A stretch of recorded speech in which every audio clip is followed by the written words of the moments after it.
A paz do Senhor, meus irmãos, a paz do Senhor Jesus, meus irmãos, muito boa noite. Espero que todos estejam muito bem nessa noite fria de quinta-feira. Vamos falar de Provérbios 29. Eu tô sem fone, me perdoem. Deixa eu colocar aqui.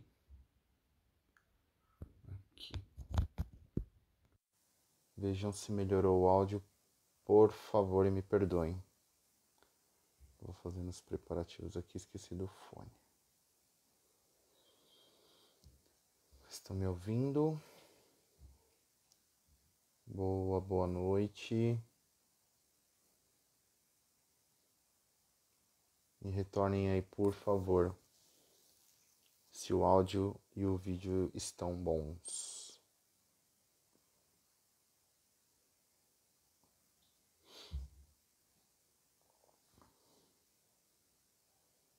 Aleluia.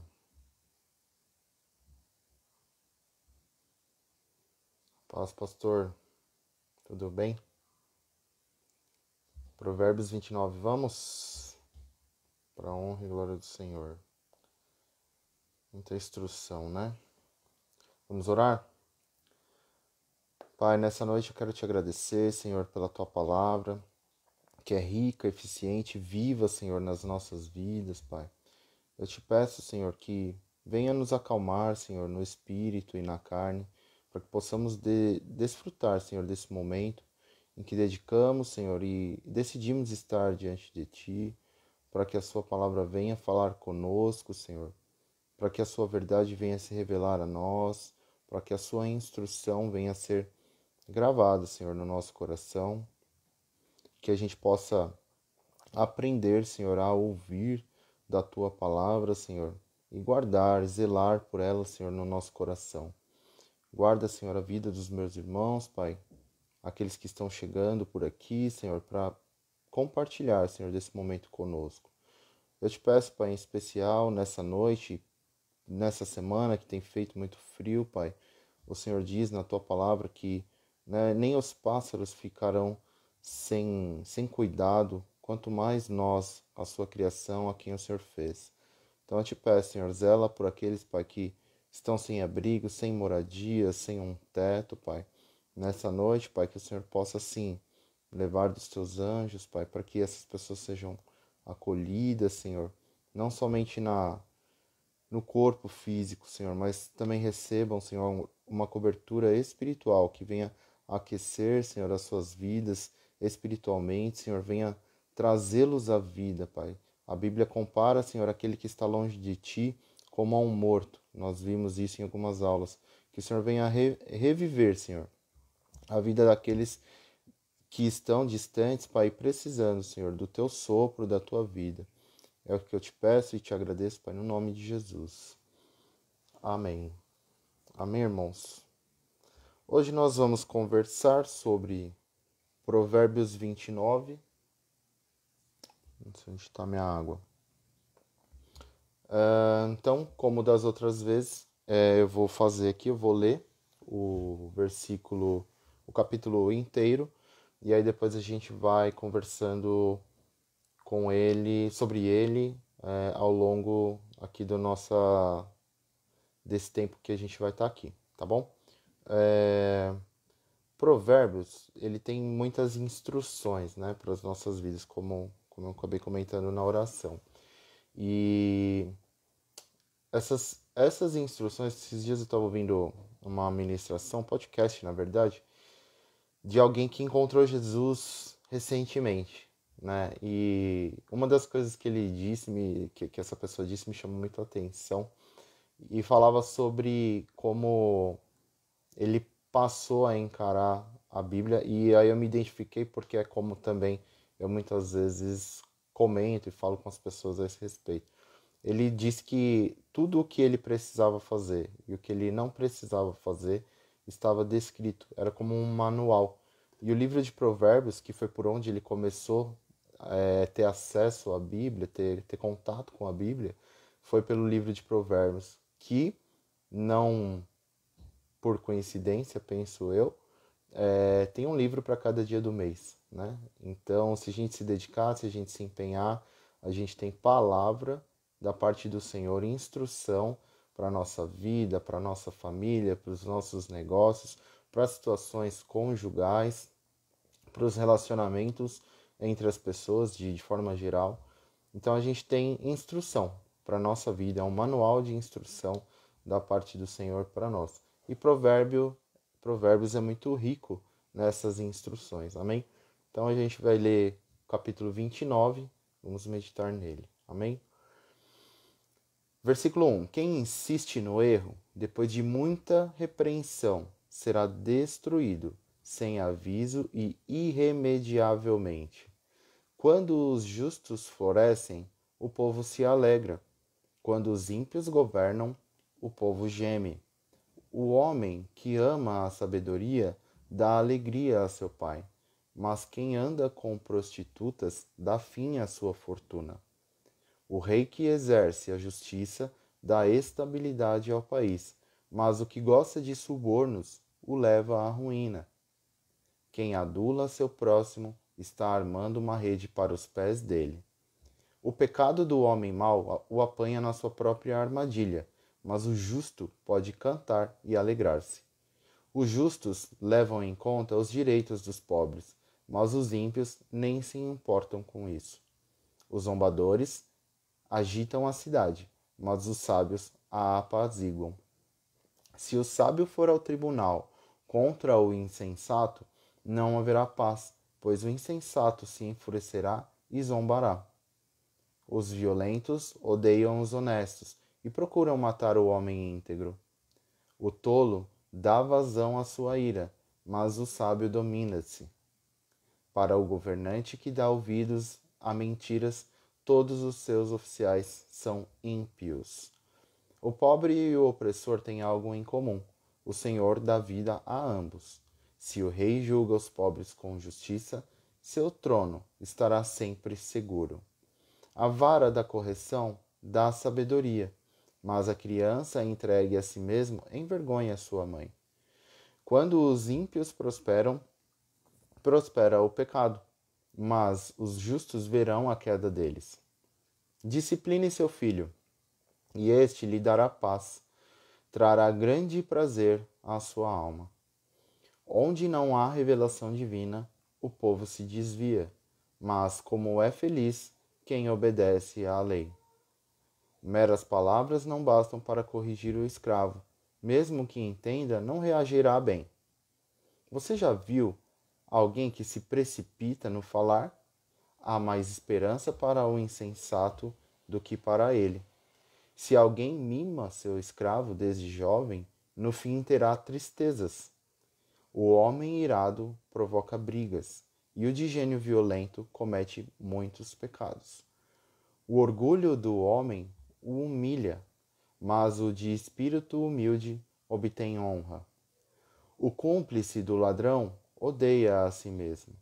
Posto sob juramento, não ousa testemunhar. Quem teme ao homem cai em armadilhas, mas quem confia no Senhor está seguro. Aleluia. Muitos desejam os favores do governante, mas é do Senhor que procede a justiça. Os justos detestam os desonestos, já os ímpios detestam os íntegros. Amém, irmãos? Eu fiz algumas anotações aqui a respeito de Provérbios 29 e meditando, a gente vê basicamente algumas instruções bem claras, né? Com relação à comparação, né? O Provérbios lembro que fala muito sobre essa comparação do ímpio com o justo, né? Sempre numa intenção da parte do Senhor de nos dizer comportamentalmente quais são os resultados daquilo que podem vir a acontecer na nossa vida sendo um ímpio ou um justo, procurando o caminho de retidão ou de maldade, né? Na aula de realidades da nova criação, que a gente acabou de ministrar lá na EBCom, a gente falou muito sobre isso, sobre essa relação do pecado, sobre essa relação da maldade e do homem regenerado, que tem a capacitação da parte de Deus para poder viver uma vida livre dos efeitos do pecado. Então, quando a Bíblia fala, por exemplo, vamos lá, vamos esmiuçar um pouquinho isso aqui que a gente leu, né? No versículo 1, quem insiste no erro, depois de muita repreensão, será destruído sem aviso e irremediavelmente. É aquela pessoa que, por mais que você diz, por mais que você instrui no caminho, por mais que você aconselha, uma hora o juízo da parte do Senhor vem. E aí não adianta, não tem, como diz, não vai ter escapatória, né? Porque ele foi avisado de consequências, que o pecado, que o andar numa vida, né, que não agrada ao Senhor traz consequências, e essas consequências são penosas. Então, esse juízo vem de forma muitas vezes definitiva para alguns, né? Então, quem insiste no erro depois de muita repreensão será destruído sem aviso e irremediavelmente, que quer dizer sem volta. Se a gente lembrar, por exemplo, daquilo que nós fomos resgatados, né, da morte eterna, era para lá que a gente estava indo, né? Então, a gente tem um resgate da parte do Senhor, a gente, depois de alguma repreensão, alguns mais rápido, alguns mais devagar, mas a gente, quando dá ouvidos a essa repreensão, que é saia do caminho do pecado e venha para o caminho da vida eterna, a gente está dando ouvidos, né? Então, esse não é o destino, né? Com juízo para aqueles que ouvem a palavra do Senhor.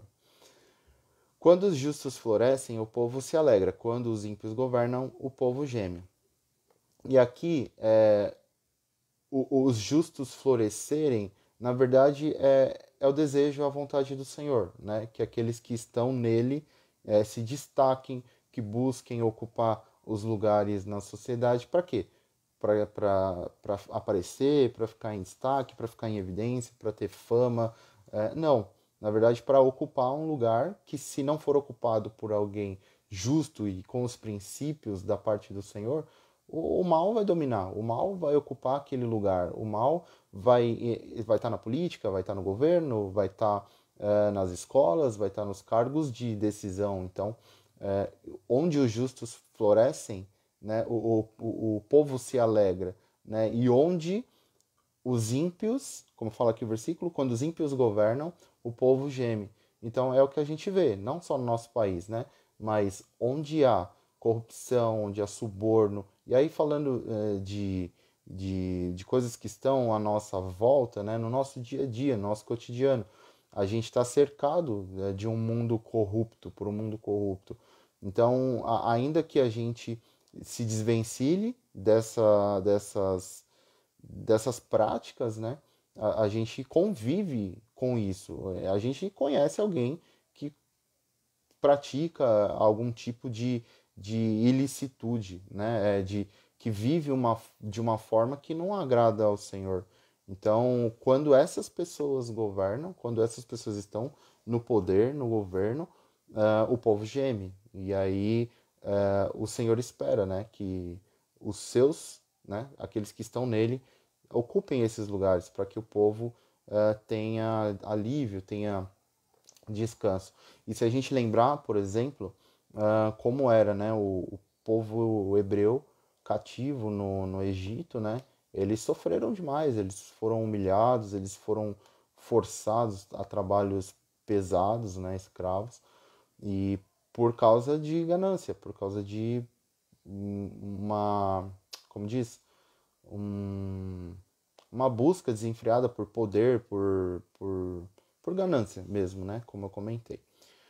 O homem que ama a sabedoria, perdão, dá alegria a seu pai, mas quem anda com prostitutas dá fim à sua fortuna. Então, a, a instrução da parte do Senhor é para que a gente sempre busque andar em sabedoria. Né? E onde a gente vai encontrar essa sabedoria? Em nós mesmos? Não. A gente vai encontrar a sabedoria na palavra do Senhor, buscando da parte do Senhor. E aí fala aqui, mas quem anda com prostitutas dá fim à sua fortuna. Por quê? Ele vai o homem que procura se prostituir, ou a mulher, né? Aqui está falando mais quem, não fala se homem ou se mulher, mas quem anda com prostitutas, ou seja, quem se prostitui, dá fim à sua fortuna. Porque quanto mais você tem daquele pecado, mais você vai procurar, porque é sem fim. O pecado é assim que é sem fim. É como a busca pelo dinheiro, né? A busca incessante pela fortuna, desejo ser rico, milionário. Não tem pecado nisso, mas quem vive uma vida com esse propósito de enriquecer somente, nunca acaba, nunca acaba. Então, esse pecado de andar com prostitutas, porque isso está relacionado à imoralidade sexual, a pessoa que não consegue se libertar desse pecado, ela vai acabar com a sua vida financeira para dar fim, para dar vazão a esse pecado que ela não consegue controlar. Amém? O rei que exerce a justiça dá estabilidade ao país, mas o que gosta de subornos o leva à ruína. É o mesmo que a gente falou aqui em cima no versículo 2, né? Então, sobre liderar, sobre governar com justiça para o povo e pelo povo, né? Então, a gente precisa todas as esferas da sociedade, né? Não só nos governos, mas em todos os lugares onde existem tomadas de decisão, a gente precisa ocupar esses lugares para que exista um representante do Senhor, um embaixador de Cristo naquele lugar, zelando pelo povo, levando a sua palavra, governando com justiça, que é o principal ali. O pecado do homem mau, não, perdão, acabei descendo. 5. Quem adula seu próximo está armando uma rede para os pés dele. E aqui fala, né, que o pecado do, perdão, quem adula o seu próximo está armando uma rede para os pés dele. O pecado do homem mau o apanha na sua própria armadilha, mas o justo pode cantar e alegrar-se. Os justos levam em conta os direitos dos pobres, mas os ímpios nem se importam com isso. Então, no 5, que fala que quando quem adula o seu próximo está armando uma rede para os pés dele, as pessoas não precisam de bajulação, né? De, de serem aduladas. Por quê? Isso vai mexer no ego daquela pessoa e ela vai. Porque de repente ela conseguiu cumprir algo muito bem e tem alguém. Porque quem adula procura algum interesse, né? Tá querendo algum favor. E aquela pessoa, por estar sendo bajulada, adulada, ela pode não discernir bem em favor da situação daquela pessoa ou naquela que ela está envolvida com aquela pessoa e por conta disso, por estar com o ego inflado, ela tomar uma decisão que pode favorecer aquela pessoa que está adulando e futuramente ela se arrepender, porque ela tomou a decisão no momento de emoção, né? E às vezes decisões a gente precisa tomar com sabedoria, buscando ouvir a parte do Senhor e sem emoção, principalmente. Seja uma emoção efusiva que deixa a gente alegre, muito satisfeitos de nós mesmos, ou quando nos iramos, quando algo nos revolta e a gente não concorda com alguma coisa, esses não são momentos de tomadas de decisão. A gente precisa tomar decisões sempre com serenidade, sempre buscando segurança na palavra do Senhor, naquilo que o Senhor diz. Amém? E aqui fala, né? Os justos levam em conta os direitos dos pobres, mas os ímpios nem se importam com isso. O justo se importa com o pobre. Então, aquele que vive uma vida no Senhor, ele procura viver uma vida misericordiosa. Por quê? O Senhor foi misericordioso conosco, com aqueles que foram alcançados pelo Senhor, né? Então, viver uma vida que leva em conta os direitos dos pobres, que ajuda os necessitados, agrada ao Senhor.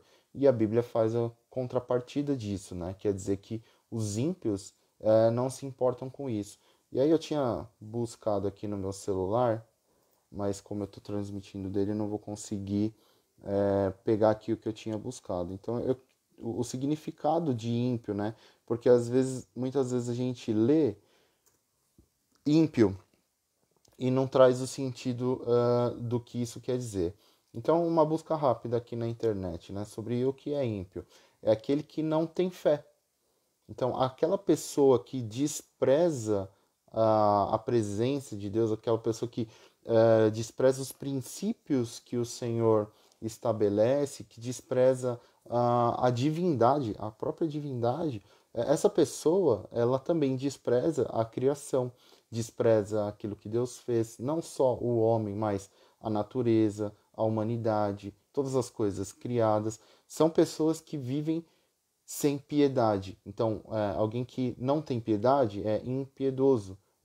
Daí que vem o ímpio, né? Então, é alguém que vive de uma forma que pouco se importa com o próximo, né? Então, a Bíblia faz esse contraste do justo com o ímpio, de novo, né? Como a gente vem falando.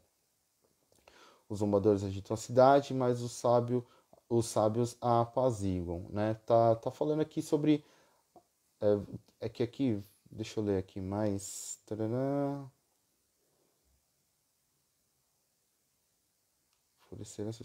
Aqui, ó.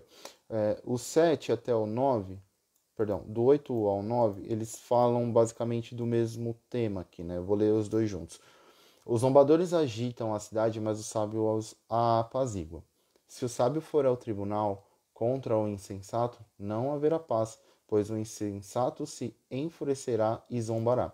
Tá falando o quê? Que de pouco importa, né, alguém que é sábio diante do Senhor, não aos próprios olhos, né, mas aquele que o Senhor o tem como sábio, de pouco importa, de valor algum tem, ele entrar em discussões com alguém que é insensato, que não tem discernimento daquilo que é uma vida com Deus, né? Então, não haverá paz, né? Tá falando aqui no versículo 9, e é uma discussão sem fim, né? Então, muitas vezes, mais sábio é aquele que fica calado, né? E que não rebate, que não retruca em determinadas situações, que não causa confusão. Aqui fala, né, que os zombadores agitam a cidade, então, mas os sábios a apaziguam.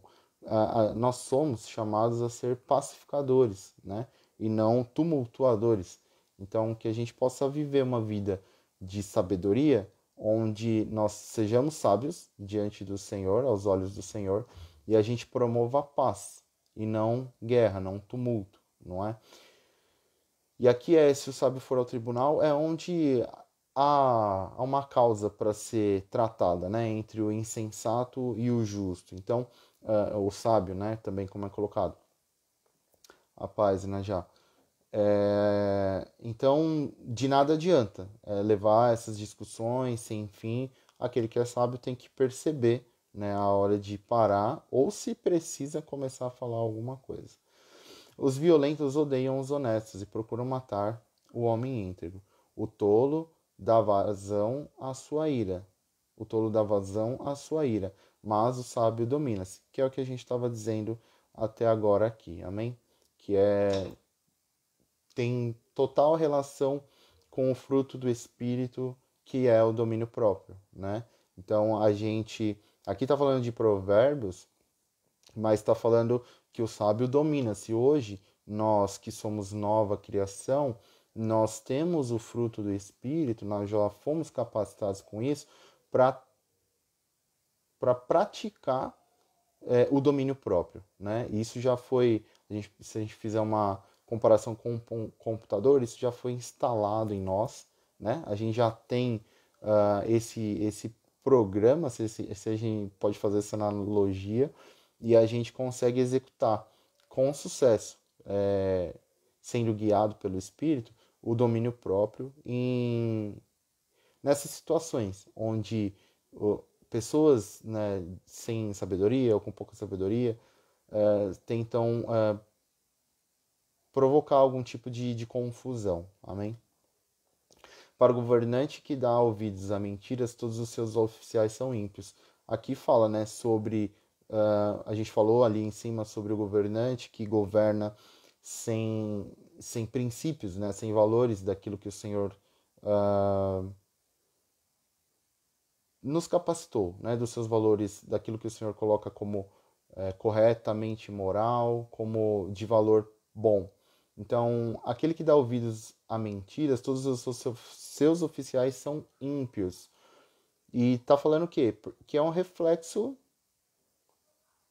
do próprio governante, que dá ouvidos a mentiras. Lembra? A gente falou daquele que adula, daquele que é bajulado. Então, o governante que dá ouvidos a mentiras, todos os seus oficiais. Tá difícil de sair hoje, né? Vamos lá. Todos os seus oficiais são ímpios.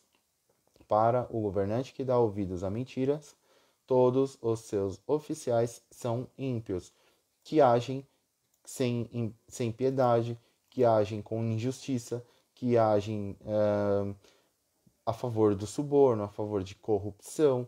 Então, por isso que a gente precisa que a gente tenha governantes que se alinhem com a vontade do nosso Pai, né? Que estejam nas esferas da sociedade, ocupando os lugares em favor do povo, mas que busquem direção da parte do Senhor e vivam uma vida baseada na verdade. Amém?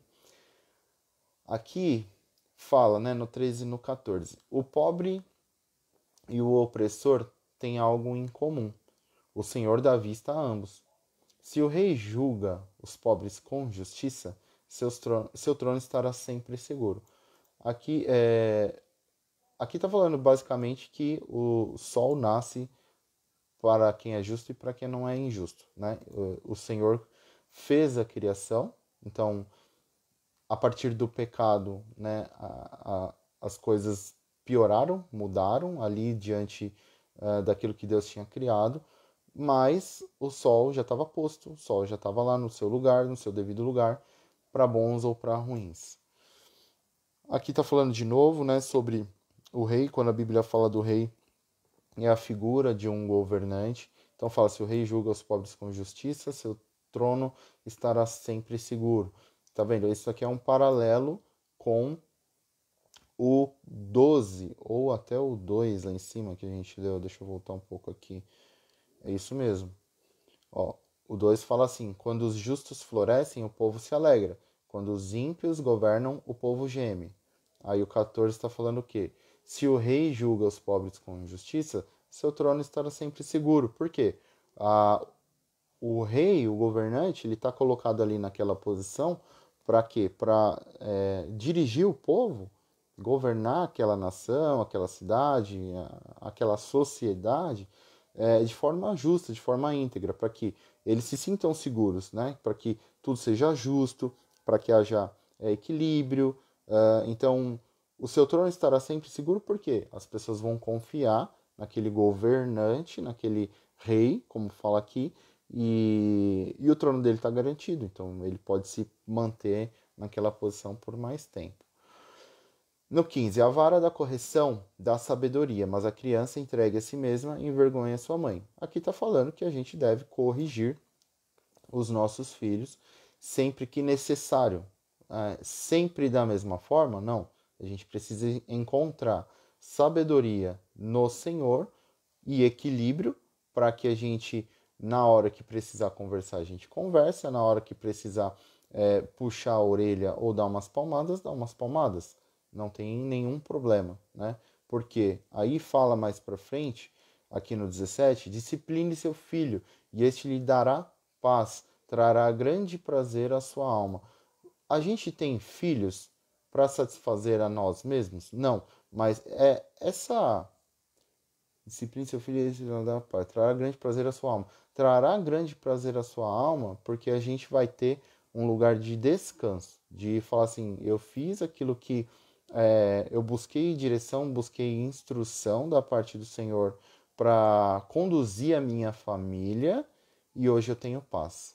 E hoje eu me regozijo no Senhor, porque eu consigo ter paz, porque eu eduquei bem, porque eu consegui disciplinar bem os meus filhos, porque eu consegui não não estragá-los com um excesso de amor. Às vezes a gente acha que deixando de dar umas palmadas ou aplicando uma correção até verbal, a gente está poupando e está amando os nossos filhos. Na verdade, a gente está estragando eles. E onde não há revelação divina, o povo se desvia. Mas como é feliz quem obedece à lei? Onde não há revelação divina, o povo se desvia. Isso quer dizer que a gente precisa viver uma vida baseado na palavra do Senhor. Uma revelação divina é o quê? É uma profecia. Onde a gente encontra a revelação da palavra do Senhor?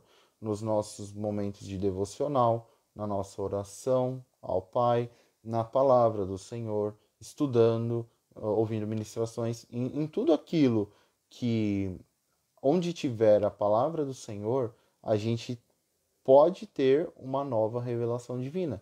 Não uma nova a respeito de Jesus, sobre quem ele é, quando ele veio, por que, que ele veio, o que, que ele veio fazer, mas algo novo para a nossa vida. Muitas vezes a gente está caminhando de uma forma há tanto tempo e a gente está ali lendo aqueles versículos e comendo a palavra, mas chega um dia que os nossos olhos são abertos e o Senhor vem e nos traz uma nova revelação sobre aquela palavra. Então, que a gente viva uma vida guiada pela Sua palavra, para que a gente, como fala o versículo aqui, para que a gente seja feliz. Quem obedece à lei. A lei do Senhor é que a gente ame a Deus sobre todas as coisas, com toda a força e todo o nosso entendimento, e ao próximo como a nós mesmos. Entre outras coisas, o Senhor espera que a gente carregue a nossa cruz. Amém? Meras palavras não bastam para corrigir o escravo, mesmo que entenda, não reagirá bem. Esse aqui é o 19. O... aqui está falando basicamente a mesma instrução que a gente teve no versículo 1. Vamos voltar lá? Quem insiste no erro depois de muita repreensão será destruído sem aviso e irremediavelmente. Aqui no 19 fala: meras palavras não bastam para corrigir o escravo, mesmo que entenda, não reagirá bem. Aqui, por mais que fale, né, alguém que tem uma mentalidade de escravo, que vive uma vida escrava, e aí vamos trazer para o contexto espiritual, né, sem trazer tanto para a questão material, tão humana como a gente vivencia, mas aquele que é escravo de. Paulo fala, né, que antes ele era escravo do pecado e depois ele se tornou escravo do Senhor para cumprir a sua vontade, ser fiel à sua palavra. Aquele que é escravo, ele tem grande dificuldade de conseguir ouvir qualquer instrução, né? Porque ainda que pareça maravilhoso aos nossos olhos, quantas vezes a gente já teve diante de pessoas que a gente precisou instruir, precisou ter uma conversa, algum amigo, alguém da família que pediu um conselho, por assim dizer, e aí você se colocou, você teve nessa situação, nessa condição de levar uma palavra do Senhor. E por mais que aquilo parecesse bom aos seus olhos e fizesse bem para a vida daquela pessoa, e de fato, sendo uma instrução da parte do Senhor, não só com o seu próprio julgamento ali, mas você trazendo uma palavra, uma direção do Senhor, aquela pessoa ela está tão dominada, tão escrava de uma mentalidade, de um pecado, de um comportamento, que ainda que as palavras façam total sentido, a pessoa não vai reagir bem. Ela, de repente, pode achar que você não conhece a vida dela, como eu já ouvi, né? Ah, você não conhece a minha vida. Ah, você não vive comigo 24 horas. Não, isso que você está falando não se aplica para mim. É fácil falar, mas é difícil viver. Quero ver você vir aqui no meu lugar e aplicar essas coisas. Então, por mais que a palavra pareça libertadora e seja de fato a solução dos problemas daquela pessoa, ela não tem condição de enxergar porque ela está enredada na escravidão do pecado. Amém? Você já viu alguém se precipitar no falar? Há mais esperança para um insensato do que para ele. E aqui está falando, né, que é melhor ouvir, ouvir, ouvir, do que a gente se precipitar em falar. Então, muitas vezes a gente acredita que quando a gente tem um grande defeito de que é não fazer uma escuta ativa. E o que isso quer dizer, né? Ó, a gente está compartilhando disso aqui agora, e aí algumas pessoas estão aqui, estão concentradas, estão prestando atenção. Tem pessoas que estão até anotando, eu conheço pessoas que anotam enquanto estão diante de uma live. Mas tem outras pessoas que estão, ao mesmo momento que estão ouvindo a gente conversar aqui, estão lavando louça, estão comendo, estão colocando o filho para dormir, estão fazendo outras coisas.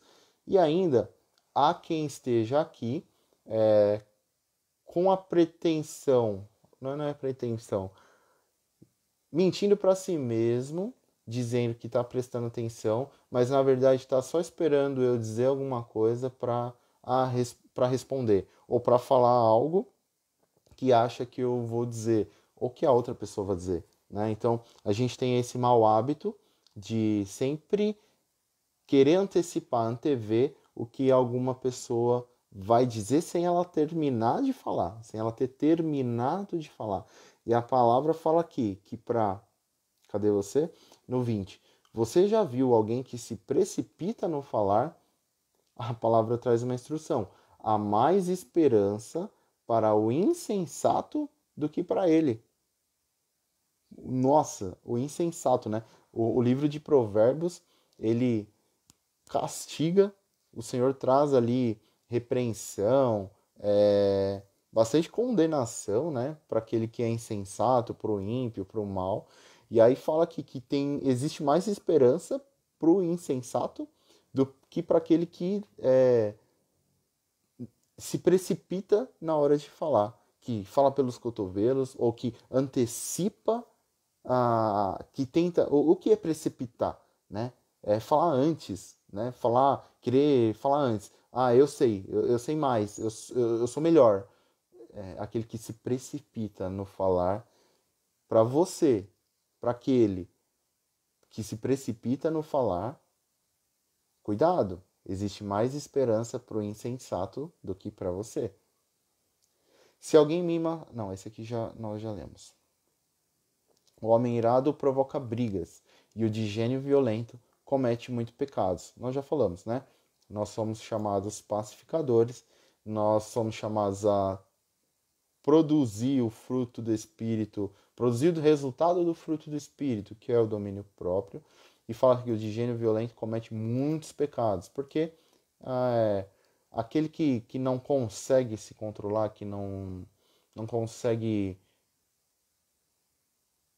reproduzir o fruto do Espírito do domínio próprio, ele vai machucar bastante gente, vai se machucar, vai machucar a si mesmo e ele vai cometer muitos pecados, né? Ele vai falar palavras que vão ferir pessoas, ele pode agir com violência física, entre outros, entre outros. O orgulho do homem o humilha, mas o de espírito humilde obtém honra. O Senhor exalta, né? O Senhor fala na sua palavra que os humilhados serão exaltados. A palavra fala que o Senhor Jesus se humilhou.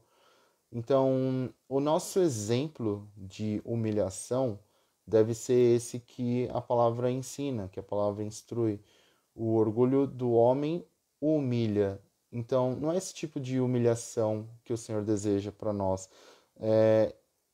Quando o nosso orgulho ele fica acima das coisas que o Senhor tem para as nossas vidas, quando a gente não consegue colocar a nossa vaidade, o nosso ego, o nosso eu, né, abaixo daquilo que o Senhor deseja para a gente a gente vai ser colocado numa situação em que nós mesmos vamos procurar a nossa destruição. Porque quando a gente se exalta, né, o orgulhoso, ele quer fazer isso, ele procura exaltação, ele procura olhares, atenção para si próprio e sem buscar direção, sem buscar a vontade da parte do Senhor. Então ele se humilha, né? Porque ele está buscando nos outros algo que ele deveria buscar no Senhor, que o Senhor deveria ser o seu supridor nessa área, e ele está buscando para que ele seja exaltado, para que ele seja visto. Mas a palavra fala que o de espírito humilde obtém honra. Por quê? Porque aquele que se humilha tanto que fala assim: Senhor, eu não sou capaz de nada, absolutamente nada sem ti, eu dependo completamente de ti. Ah, meu irmão, aí o Senhor honra esse que se coloca debaixo da obediência, em reverência à soberania do Senhor. É essa humilhação que o Senhor espera que a gente tenha, que o nosso espírito seja humilde ao ponto de reconhecermos que nada somos, nada temos, nada, não iremos a lugar nenhum sem a aprovação, sem a direção do Senhor. Amém? O cúmplice do ladrão odeia a si mesmo. Posto sob juramento, não ousa testemunhar.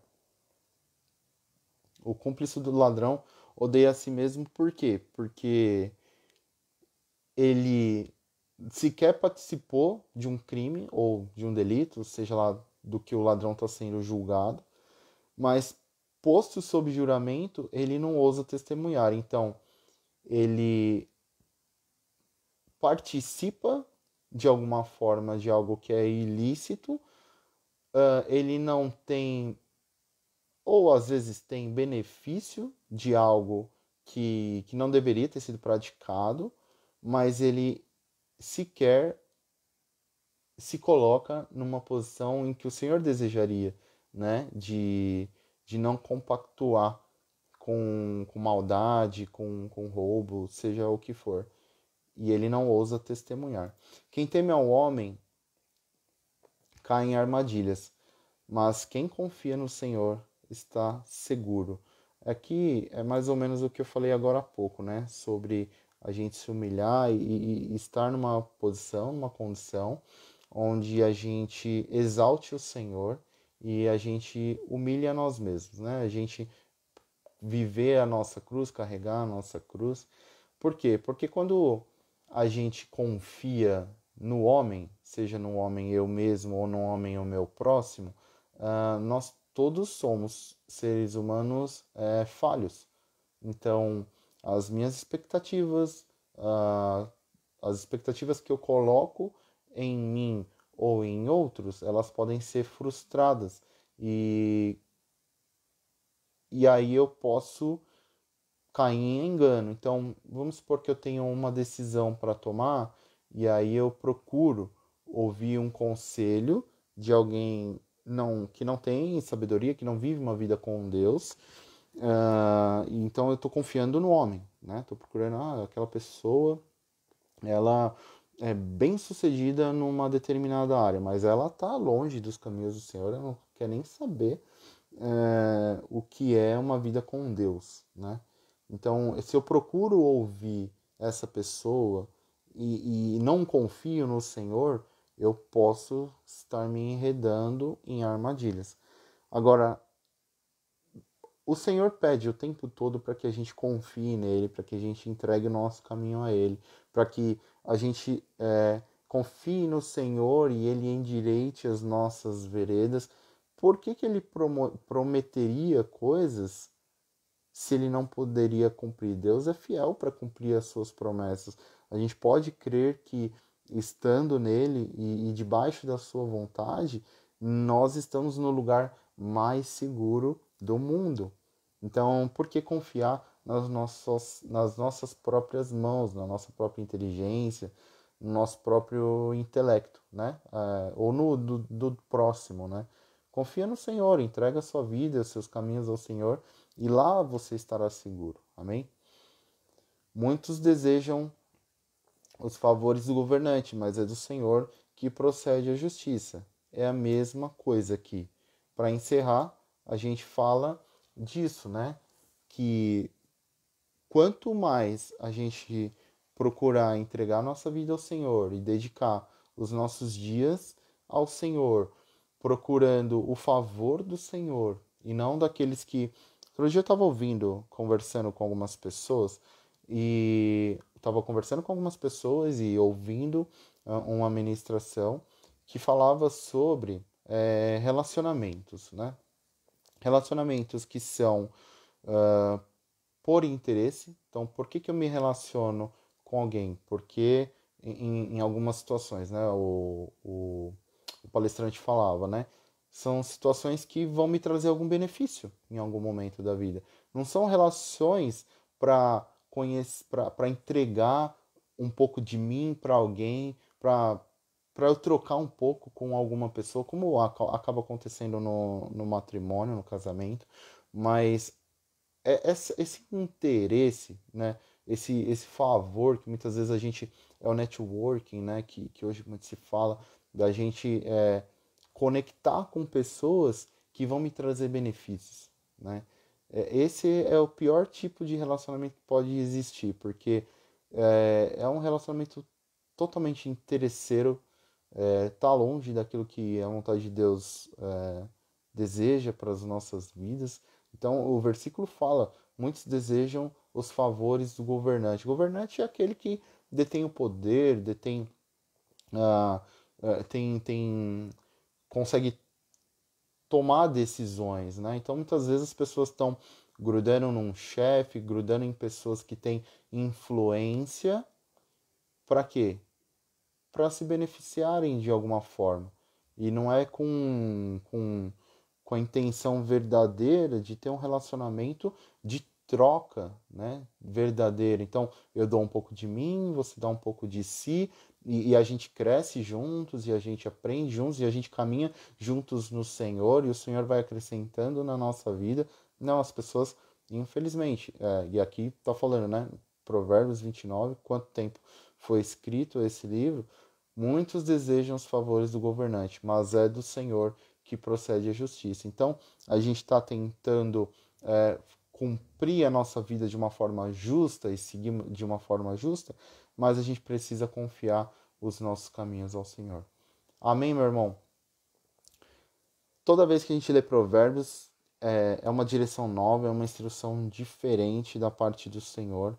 Eu espero que você tenha recebido dessa porção nessa noite, que o Senhor possa falar com você. Pega a sua Bíblia, medita, busca a inspiração da parte do Senhor para que Ele traga revelação sobre essa palavra, amém, ao seu coração, que ela fique gravada, não só na sua mente, mas no seu coração. Compartilha com outras pessoas, propague o Evangelho.